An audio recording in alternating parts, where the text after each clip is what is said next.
All right, let's get back to the big story tonight. The runoff in Georgia. Republican candidate Herschel Walker conceded the race within the last hour. The Democrat Raphael Warnock. All right, let's get back to the big story tonight. The runoff in Georgia. Republican candidate Herschel Walker conceded the race within the last hour. The Democrat Raphael Warnock declared victory. Guests from both sides of the aisle up late with me here on the show to talk about it. Tracy Pearson, an attorney and Democratic strategist, and Kim Klacik, a former Republican congressional candidate from the state of Maryland. Ladies, thank you both for joining me, and Kim especially. It's good to see you again. You too. Great to be here. Tracy, I know we had you here a couple of weeks ago, but I want to talk to you about this race because I don't think it's been a long time since we looked at Georgia as sort of a microcosm of where the U.S. is. This was still a very tight race, and we saw the lead flip quite a bit throughout the night. But in the end, it's who gets the most votes, and we know that Reverend Warnock was the winner tonight. Yes, indeed. Jim, it's great to see you. It's great to be back. I am so glad to see the election season over with. I'm sure you are too. But tonight, it demonstrated how fractured we are as a nation. There are people that vote for personality, and there are people who vote for other reasons, for example, defending democracy. And tonight, democracy won. Kim, you were on the ground there, and you had spoken with Herschel Walker along the way. One thing he said in his concession speech, which really struck me, is very valid. He said there are no excuses in life. He gave a very gracious speech on the back end there. When you were in Georgia and when you were on the ground, what were some of the issues that were guiding voters there? Yeah, well, Georgia is tough, right? We saw the runoff race that happened for the Senate back in 2021 when Kelly Loeffler ran against Warnock, and you had Perdue ran against Ossoff. And I think it was kind of a repeat, unfortunately, for the Republicans. A lot of people are, still have mixed feelings about what happened in 2020. I had a lot of people on the ground there asking me if they felt that it's going to be a secure election. People are still talking about election integrity and whether or not the voter rolls were clear, whether or not they could trust the polling locations and what was happening at those polling locations. But at the end of the day, I think it was a very tight race, and I was happy to see it. Herschel Walker is a brand new candidate, and I think he did a really good job.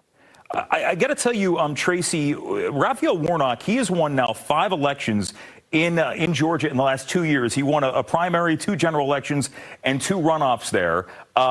Clearly, he was doing something right along the way. But when you look at him as a candidate, what stood out to you when it came to the Reverend Senator? I think that Reverend Warnock is someone who has integrity. He is somebody who stands by his word. He's clear about what he means, and he shows up for the people of Georgia. That was his message. He has reached out across communities. They were running commercials on YouTube in different languages. He recognizes that Georgia isn't just black and white. It is a mixture of a group of people that come from a number of ethnicities and backgrounds and nations. And he is somebody who is, I think, supportive of really the big tent mentality of a Democratic Party. Kim, so we now have a split Congress. And you can make the argument that, it's 51-49 in the Senate for the Democrats. Republicans have about a 6 or 7 seat majority in the House. It doesn't look like any party has a clear mandate. Do you see, from your perspective, that maybe you have both sides concede a little bit and saying maybe they realize we're going to have to work together to get something done for some things that a lot of voters care about?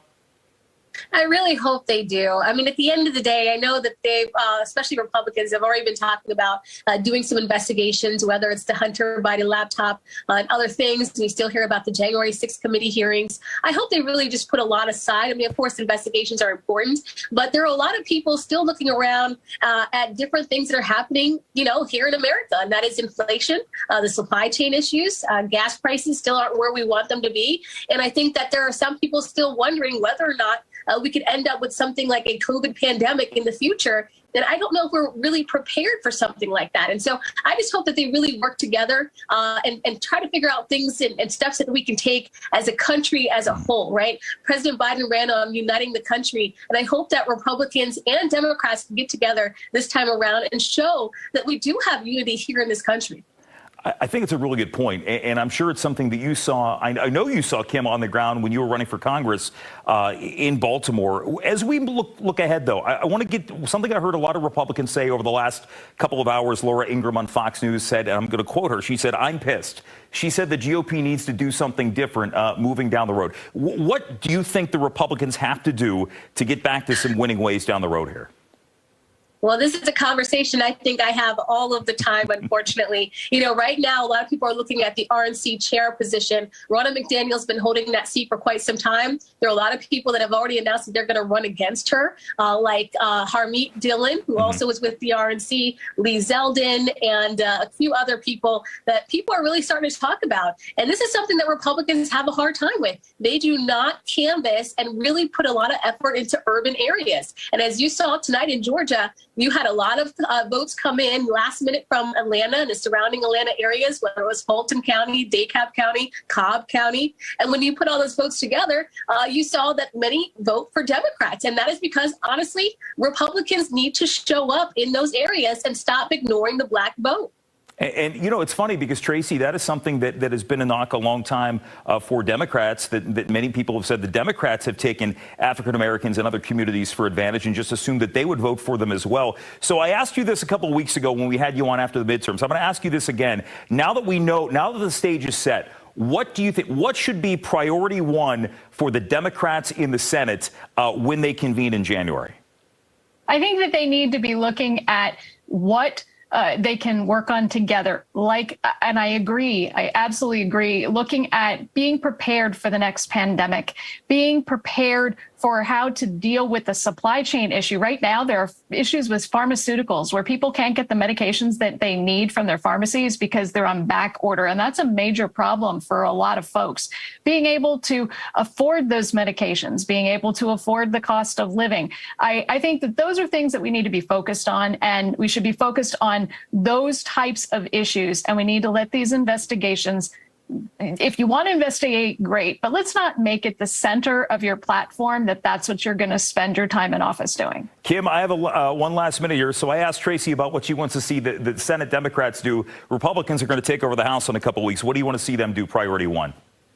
Oh, man, I can't believe it, but I agree with Tracy. I agree 100%. We need to focus on the people. We need to focus on what everyone is looking at, especially, like I said, their bank accounts, right? I mean, a lot of people are really struggling right now. And I agree. Look, the investigations, sure, they're important, but they're not a priority right now. And I think Republicans and Democrats need to understand, look, it's time to work together, put some of this stuff aside, and really do something that we want to see happen. Can I be honest about something? This was my favorite discussion we've had because I think you both come from different backgrounds. You both have different thoughts, but we're Americans and we want the same thing here. The question is how we do it. Tracy Pearson, Kim Klacik, thank you both, ladies. I appreciate you both.